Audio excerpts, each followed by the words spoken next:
Susurros.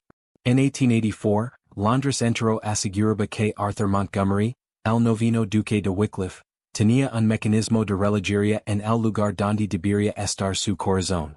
Genevieve Hastings creyó que podía burlar a este noble despiadado con un simple matrimonio de papel, solo para salvar a su hermana moribunda. Estaba catastróficamente equivocada. Genevieve estaba de pie en el patio opresivo de Oak Haven, azotado por la lluvia, sujetando un chal deslocado alrededor de sus hombres. La gran propiedad, que había pertenecido a la familia Hastings durante 4 generaciones, estaba pudriendo prácticamente desde adentro. Desde que su padre, Lord Thomas Hastings, había cuidado la vida en su estudio ferrado de terciopelo 6 meses atrás. El peso aplastante de sus deudas de juego ocultas había caído sobre ella. Los acreedores habían despojado a Oak Haven de su plata, de su arte, de su calidez. Pero la pérdida de riqueza material no le importaba a Genevieve en absoluto. Era la tiosa frenética y ronca que resonaba desde el cuarto infantil de arriba lo que le destrozaba el alma. Su hermana menor, Clara, estaba muriendo de tuberculosis. El Dr. Harrison había sido explícitamente claro durante su última visita, la cual ni siquiera le habían podido pagar. Clara no era enviada a los sanatorios de alta montaña en Suiza antes de que llegara la escarcha del invierno, no viviría para ver la primavera. Genevieve necesitaba 3,000 libras para saldar las deudas inmediatas y asegurar el paseo de Clara. Bien podría haber necesitado la luna. Fue entonces cuando el carriage negro y reluciente, con el escudo ducal de Wycliffe, cruzó las oxidadas puertas de hierro de Oak Haven. Arthur Montgomery, el duque de Wycliffe, era un hombre de influencia aterradora y una riqueza insondable. Sus 32 años, dominaba la cámara de los lords. Era celebremente austero, un hombre que jamás sonría, que jamás bailaba en los bailes de la temporada, y que jamás entretenía los avances en aliento de las debutantes más codiciadas de Londres. En ese momento además, se encontraba envuelto en un escándalo feroz. Habían corrido rumores de que el duque mantenía un romance ilícito y altamente traicionero con la esposa de un diplomático francés. Los susurros en el parlamento amenazaban con arrebatar su escaño político, a menos que demostrara ser un caballero inglés estable y respetable.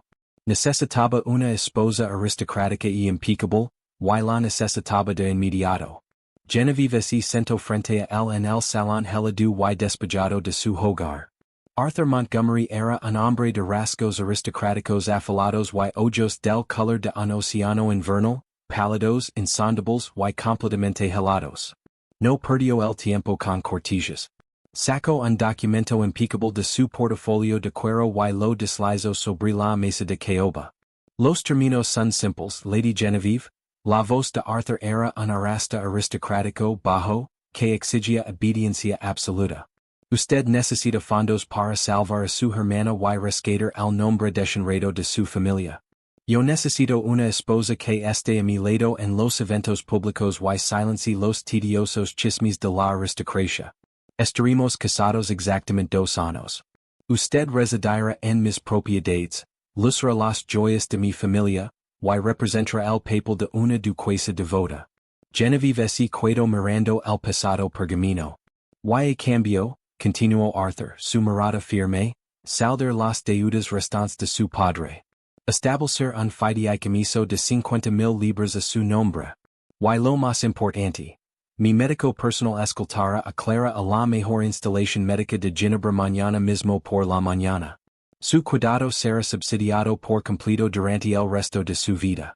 El aliento de Genevieve se entrecortó. Era un rescate digno de un rey.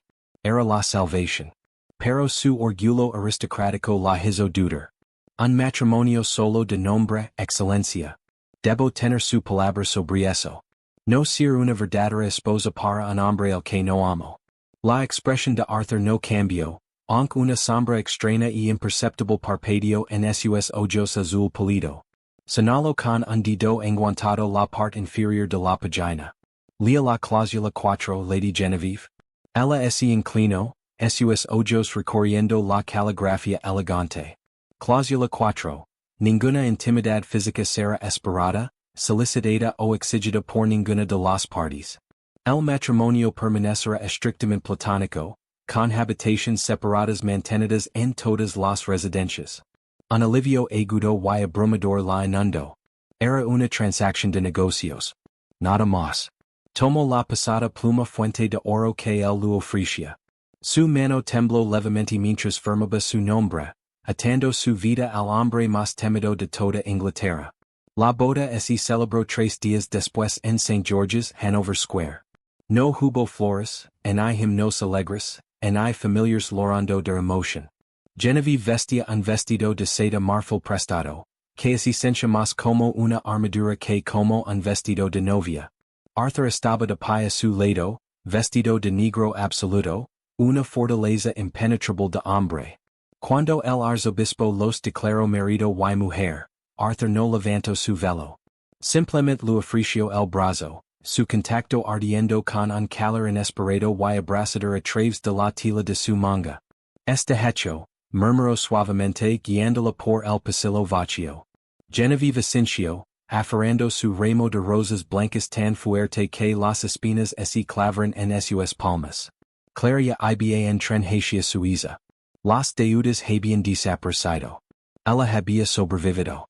Todo lo que tenía que hacer ahora era soportar 2 años de indiferencia tranquila y educada. No tenía idea de que su pesadilla apenas comenzaba. El viaje desde Londres hasta la sede ancestral de los Montgomery fue un agitador recorrido de 3 días en carriage. Genevieve había esperado ser llevada a su opulenta propiedad en Sussex. Pero mientras el carriage traqueteaba violentamente sobre adequines y caminos de tierra, el paisaje se volvía cada vez más salvaje, más oscuro y desolado. Se dirigían hacia lo profundo de los acantilados escarpados y tempestuosos de Cornwalls. Cuando el carriage finalmente se detuvo con una sacudida, Genevieve miró por la ventana salpicada de lluvia y sintió que la sangre le abandonaba el rostro. Pendergast Keep no era una mansión. Era una fortaleza talada en piedra oscura y implacable, la propiedad encaramada precariamente al borde de un acantilado escarpado, sobre las aguas negras y violentamente agitadas del mar Céltico. Se parecía menos a un hogar y más a una prisión de máxima seguridad. Bienvenida a Pendergast, Duquesa, dijo Arthur, su voz cortando el sonido del viento alante. Los recibió en el vestíbulo cavernoso una pequeña legión de servientes de rostro pétreo. El ama de Laves principal, una mujer severa llamada señora Hemsley, hizo una reverencia profunda. Levar la duquesa a sus aposentos, ordenó Arthur, desabrocándos la pesada capa de lana de manta. Está agitada por el viaje. La cena se servirá en mis aposentos privados a las 8. Sí, excelencia, respondió la señora Hemsley. Genevieve siguió al ama de Laves por una escalera de mármol, masiva y en espiral. Las paredes estaban cubiertas de tapices antiguos y retratos sin sonrisa de duques Montgomery anteriores. El aire estaba cargado del aroma a cera de abejas y madera, y sin embargo, los corredores se sentían sofocantmente fríos. Aquí estamos, excelencia, dijo la señora Hemsley, abriendo un par de pesadas puertas dobles de roble, taladas con detal. Genevieve entró y se quedó paralizada. La habitación era deslumbrante, envuelta en terciopelos borgona ricos y caoba oscura. Una cama con dosel masiva dominaba el centro de la habitación, flanqueada por 2 chimeneas de piedra imponentes. Pero no fue la grandeza lo que hizo que su corazón latiera con un terror helado y repentino. Fue el aroma inconfundible a sandalo y tabaco. Fue el pesado juego de acio de plata sobre el tocador. Esta era la habitación de un hombre. Se volvió hacia la señora Hemsley, la voz temblando ligeramente. Ha habitado en error. Estas son las habitaciones del duque. Mi contrato establecia explícitamente que tendría aposentos separados. La expresión de la señora Hemsley permaneció completamente vacía. No hay ningún error, excelencia. El duque dio instrucciones explícitas de que sus baúles fueran desempacados aquí, en la suite principal. Antes de que Genevieve pudiera protestar más, el ama de Laves hizo una reverencia y retrocedió hacia el pasillo, cerrando las pesadas puertas de roble. El sonido de la cerradura deslizandos pesadamente en su lugar resonó como un disparo en la habitación silenciosa. Genevieve se abalanzó hacia adelante, agarrando la manilla de bronce. La giró frenéticamente, sacudiendo las pesadas puertas. Señora Hemsley. Abra esta puerta. Abrala de inmediato. El silencio le respondió. El pánico frío y afilado, ese aferró a su garganta. Recorrió la habitación masiva, revisando las ventanas. Estaban cerradas con firmeza, con pesados pestillos de hierro oxidados por los vientos violentos de la costa. Y una queda vertical de casi 25 metros hacia las rocas que rompían abajo no ofrecía ninguna posibilidad de escape. Estaba atrapada. Las horas se disolvieron en la noche. El fuego crepitaba en el hogar, proyectando sombras largas y amenazantes sobre las paredes. Exactamente a las 8, el cerrojo se abrió con un golpe pesado. Arthur Montgomery entró en la habitación. Se había cambiado la ropa de viaje por una chaqueta de noche negra, a la medida, con el aspecto absoluto de un depredador aristocrático. Lavaba una bandeja de plata con dos copas de cristal y una licorera de líquido amber. Me encerró, susurró Genevieve, su voz temblando con una mezcla de terror y furia absoluta. ¿Qué significa esto? Nuestro contrato. Ah, sí. El contrato. Arthur caminó despacio hacia la chimenea, dejando la bandeja sobre una mesa lateral. Metió la mano en el bolsillo interior de su abrigo y sacó el pergamino doblado que ella había firmado 3 días atrás. En y siquiera lo miró. Con un movimiento de muñeca, arrojó el documento directamente a las llamas rugientes. Genevieve jadeó, abalanzándose hacia adelante, pero Arthur atrapó su muñeca con un agar de hierro. Su contacto ya no era frío. Era ardiente, posesivo, y aterradoramente fuerte. ¿Qué está haciendo? Gritó ella, forcejeando contra su agar. Usted permiso. Teníamos un acuerdo. La cláusula 4. Arthur la atrayó sin esfuerzo contra su pecho. El puro poder que irradiaba de él la dejó sin aliento. La miró desde arriba, y la máscara cuidadosamente construida del político estoico y indiferente se hizo pedazos por completo. Sus ojos estaban completamente desatados, ardiendo con un hambre oscura y obsesiva que le heló la sangre. Honestamente creo, murmuró Arthur, esos labios rozando el contorno de su oreja, que yo pagaría 50,000 libras por un pedazo de papel, Genevieve? ¿De verdad pensó que un hombre con mis recursos necesitaba recurrir a un matrimonio público para acalar a unos cuantos lords chismosos del Parlamento? Genevieve lo miró fijamente, el pecho agitado. El escándalo. La esposa del diplomático Francis. Una sonrisa oscura y aterradora covó los labios de Arthur. Una fabricación plantada por mis propios hombres, para darme una excusa para buscar esposa con tanta urgencia. La mente de Genevieve giraba violentamente. ¿Por qué? Logró articular. ¿Por qué haría usted esto? ¿Por qué así me estaba escapando? Dijo Arthur, su voz cayendo en un susurro áspero y posesivo. Levantó su mano libre, trazando la línea de su mandíbula temblorosa con un toque reverent, casi enloquecidoramente suave. La he observado durante 3 años, Genevieve. La 6 bailar en el baile del Duque de Devonshire, con un vestido zafiro que todavía veo cada vez que cierro los ojos. La 6 recazar a sus pretendientes. La 6 esconderse en Oak Haven. Se inclinó más cerca, su aliento caliente contra la piel de ella. Fui un hombre paciente. Esperé a que usted viniera a Londres, a entrar en sociedad como corresponde, para poder cortejarla debidamente. Pero entonces su necio padre dilapidó su dote y se disparó a sí mismo. Usted se iba a fugar al campo. Iba a desaparecer. La comprensión golpeó a Genevieve con la fuerza de un impacto físico. Las deudas. Los acreedores agresivos que de repente habían exigido el pago todo de una vez, forzando su mano. El baron Alistair, susurró ella horrorizada. Él no actuaba solo. Compare las deudas de su padre al día siguiente de su funeral, confesó Arthur sin mostrar el menor remordimiento. Le ordena Alistair que la prisionara. Orquest cada momento de su ruina financiera para que, cuando yo legre con un carriage y una solución, usted no tuviera más opción que tomar mi mano. Genevieve sintió que las rodillas le falaban, pero el hogar de hierro de Arthur la mantuvo en pie, apretada contra su pecho. Su vida entera. La desesperación de su padre. El terror por la enfermedad de Clara. Todo había sido una partida de ajedrez jugada por un hombre enloquecido que había decidido que la quería como su premio. Usted es un monstruo, respiró ella, lágrimas de furia pura derramándose por sus pestañas. Voy a gritar. Se lo diré a los magistrados. No puedo retenerme aquí contra mi voluntad. Usted es mi esposa, replicó Arthur, su voz sonando con una finalidad escalofriante. Anti Dios, anti la ley y anti el mundo entero. No hay nadie en toda Inglaterra que pueda arrebatármela. Las puertas de Pendergast que están cerradas, Genevieve y el personal solo responde ante mí. Usted es mía. La soltó de la muñeca solo para envolver su brazo firme alrededor de su cintura, atrayéndola contra su cuerpo.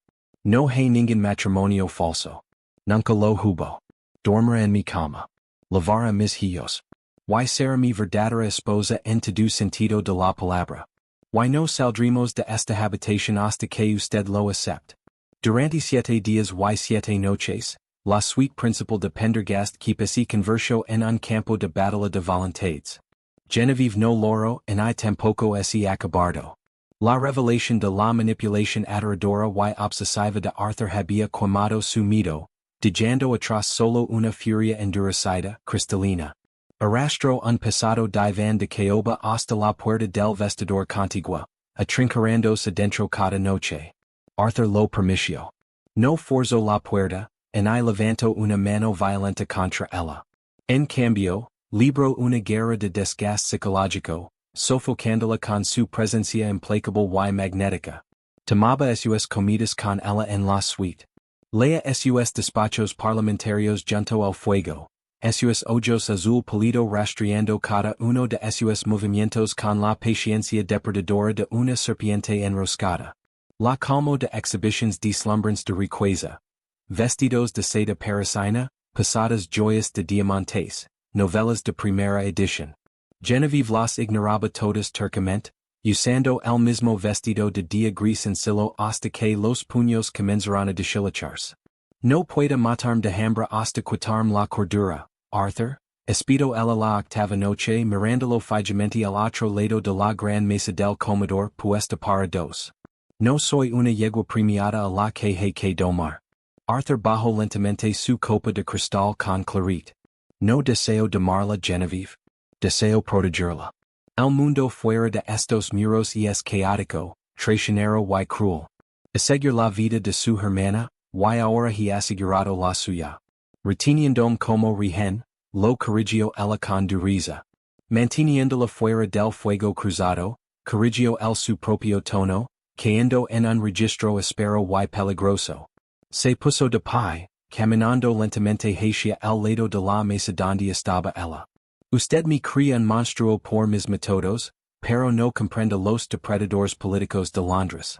El propio primer ministro Gladstone tiene enemigos que digalarían por un solo voto en la Cámara de los Lords. El mes pasado, el inspector Frederick Aberline, de Scotland Yard, interceptó un paquete dirigido a mi casa en Londres. Contenía suficient dinamita para arrasar toda la calle.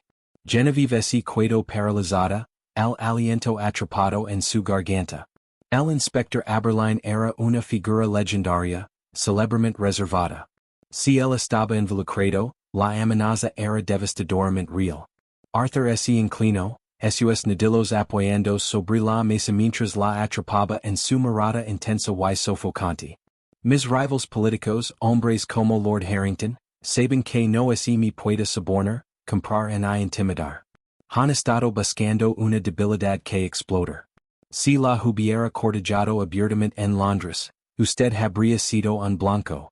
Sin su ruina financiera para sacarla de la vista de la sociedad, para forzarla bajo mi protección antes de que siquiera supieran que usted existe.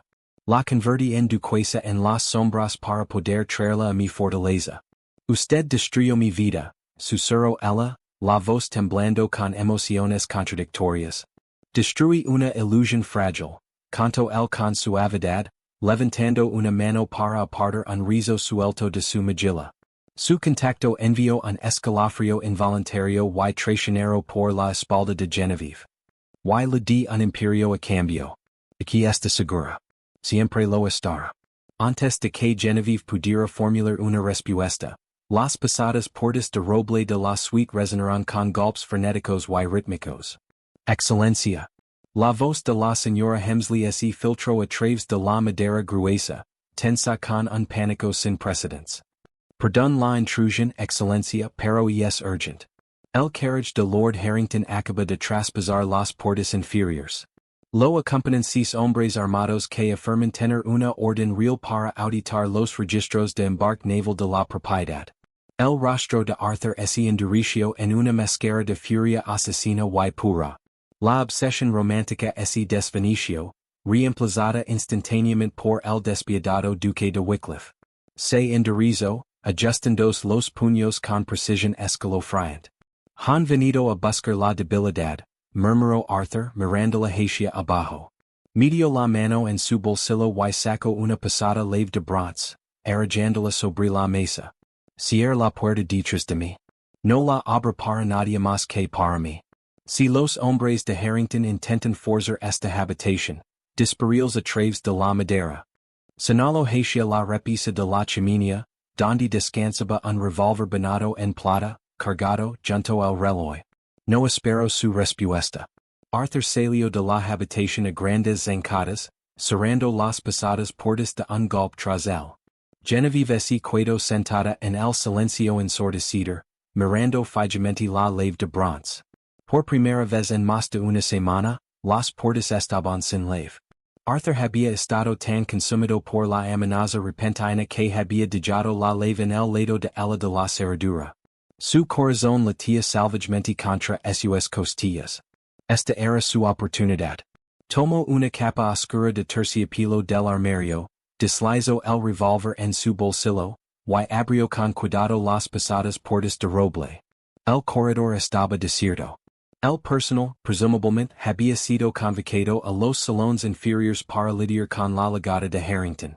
Genevieve se deslizó entre las sombras, moviéndose rápidamente por la escalera de caracol de los servientes. No sabía a dónde iba, solo que tenía que escapar del lugar sofocante de Arthur Montgomery. Pero cuando llegó a la planta baja, navegando los paseos laberínticos de piedra cerca del arsenal de la propiedad, escuchó voces urgentes y apagadas resonando desde el patio contiguo. Presionó su espalda contra la fría pared de piedra, espiando a través de una rilla de hierro agrietada. Lord Harrington, un aristócrata hinchado y de rostro cruel, estaba de pie bajo la lluvia torrencial de Cornwalls, hablando con 3 mercenarios fuertemente armados. Los registros de embarque son solo una distracción. Sisio Harrington, el agua goteando de su sombrero de copa. El Duque se reunirá conmigo en el estudio principal. Una vez que esté distraído, corten las líneas de telégrafo. Ustedes 3 entrarán por las puertas de la terraza. Ponganle una bala en el pecho y hagan que parezca un robo fallido.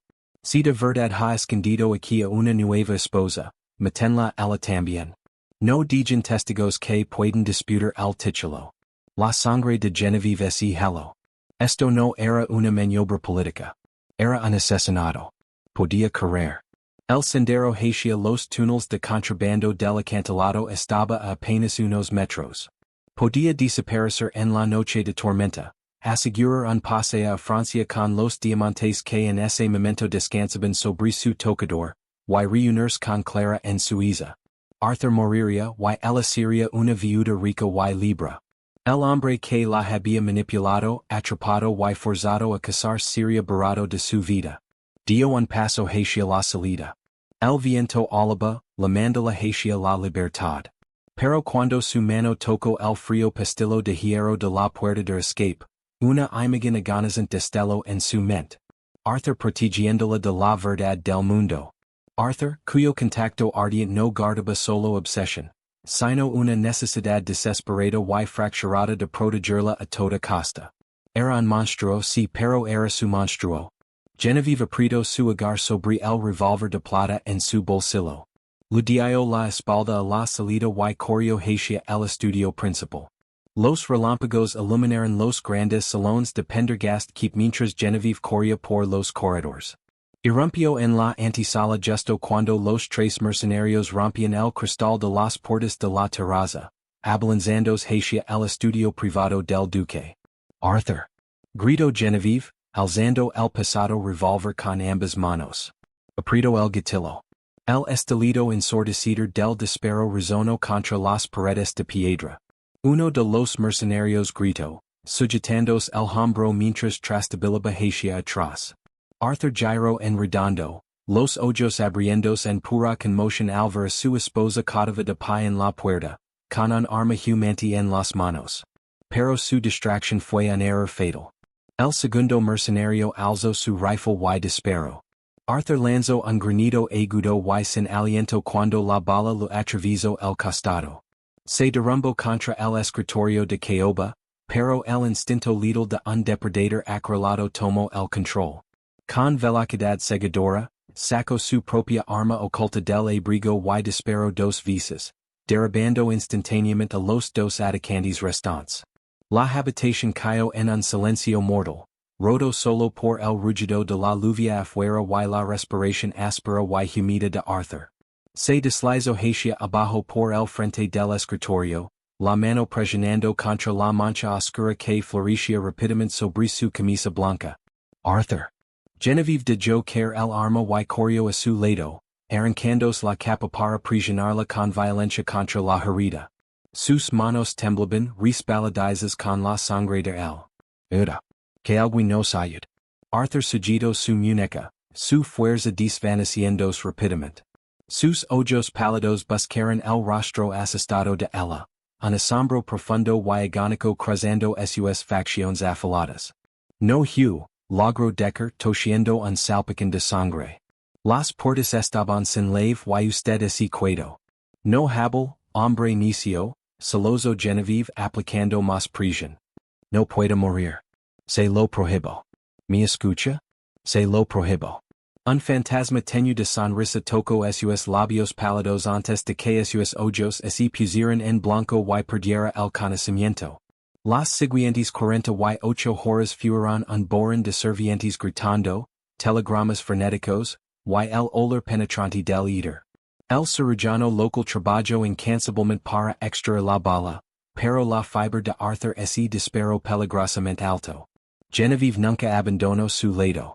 Despidió a la señora Hemsley, negándose a dejar que nadie más le refrescara la frente o lo administrara el laudanum. Mientras lo veía luchar por su vida, despojado de su poder adorador y su armadura aristocrática, Genevieve comprendió la horrible verdad. No lo odiaba. La ira se había consumido, dejando en su lugar un fuego complejo, oscuro y innegable. Él la había amado con una locura que desafiaba toda razón, y de una manera aterradora, ella estaba comenzando a amar y esa locura también. En la tercera mañana, la fibra finalmente cedió. Genevieve dormía en la silla junto a la cama cuando sintió una mano débil y temblorosa rozar sus dedos. Se despertó de golpe. Arthur la miraba, sus ojos pálidos claros, aunque sombridos por el agotamiento. Todavía está aquí, susurró él, su voz ronca. ¿Dónde más estaría, excelencia? Respondió ella suavemente, sirviendo un vaso de agua y levándolo a sus labios. Arthur bebió con avidez, luego se recostó contra las almohadas. La miró durante un largo momento, los muros de su control obsesivo completamente destrozados por su roce con la muerte. Lentamente alcanzó la mesita de noche, deslizando abierto el cajón superior. Sacó dos documentos y los empujó débilmente sobre las sábanas de seda hacia ella. Genevieve bajó la mirada. El primero era un asombroso giro bancario por 100,000 libras. El segundo era un decreto oficial de anulación, y firmado por Arthur, que solo requería su firma para dissolver el matrimonio de forma permanente. He perdido, dijo Arthur, su voz cargada de una derrota hueca y devastadora. Cuando las 6 de pie en la puerta, cuando comprendí que podría haber huido, pero eligió salvarme en su lugar, comprendí la profundidad de mi propia crueldad. Intent enjalara un halcón Genevieve y el hacerlo casi le rompí las alas. Cerró los ojos, incapaz de soportar la vista de ella tomando los papels. Firme la annulación. El dinero y es suyo. El carriage la lavara al puerto al mediodía. Y es libre. Genevieve miró fijamente los documentos. Libertad, riqueza, independencia. Todo lo que originalmente había deseado estaba justo frente a ella. Tomó la pesada pluma fuente de oro que descansaba sobre la mesita de noche. Arthur se estremeció al escuchar el rasguido de la pluma, el corazón convirtiéndose en plomo. Pero Genevieve no firmó su nombre. En cambio, tachó metadicamente el texto de la annulación con gruesas líneas negras. Después tomó ambos documentos y los alimentó a las brasas moribundas de la chimenea, observando cómo se enroscaban hasta convertirse en cenizas. Los ojos de Arthur se abrieron de golpe, la incredulidad luchando contra una esperanza repentina y desesperada. Genevieve, ¿qué está haciendo? El camino de vuelta hacia la cama, la barbilla alzada en una demostración de absoluta autoridad regia. La muchacha adorada de Oakhaven había desaparecido. La duquesa de Wycliffe había ocupado su lugar. Estoy renegociando nuestro contrato, Arthur. Dijo Genevieve su voz firme y dominante. Se inclinó sobre él, colocando una mano suavemente sobre su pecho vendado. Aquí están mis nuevos términos. Primero, declaro, esos ojos fijos en los de él, no habrá más secretos. No más manipulations. Enfrentaremos juntos como iguales a los enemigos de esta casa. Segundo, continuó una sonrisa tenue y peligrosa llegando en esos labios. Usted reconstruirá la propiedad de mi familia, y Clara regresará allí cuando esté sanada. Tercero y lo más importante, se inclinó hasta que esos labios estuvieran a apenas centímetros de los de él, sintiendo el repentino pulso errático de Arthur. Jamás volverá a cerrarme una puerta con lave porque si lo hace, la volaré en pedazos. Arthur la miró fijamente desde abajo, completamente cautivado, completamente desarmado, y por completo a su merced. El duque despiadado había sido domado por fin, no por la fuerza, sino por el espíritu feroz y inquebrantable de la mujer que había intentado conquistar. ¿Acepta mis términos, esposo? Susurró ella. Arthur levantó la mano, enredándola en su cabello suelto, mientras la atraía hacia abajo en un beso magalado, desesperado, y ferozmente apasionado. Aceptó mi duquesa, murmuró contra esos labios, la voz espesa de devoción. Me rindo por completo. Si esta historia de oscuras obsesiones, tratos retorcidos, y un amor lo suficientemente feroz como para domar un duque despiadado te mantuvo al borde del asiento, no te lagardes para ti. Dale like a este video. Comparte esta historia de romance peligroso con tus amigos, y suscríbete en nuestro canal. Te traemos los dramas históricos más emocionantes cada semana. Activa la campanita de notifications para que nunca te pierdas un giro de la trama.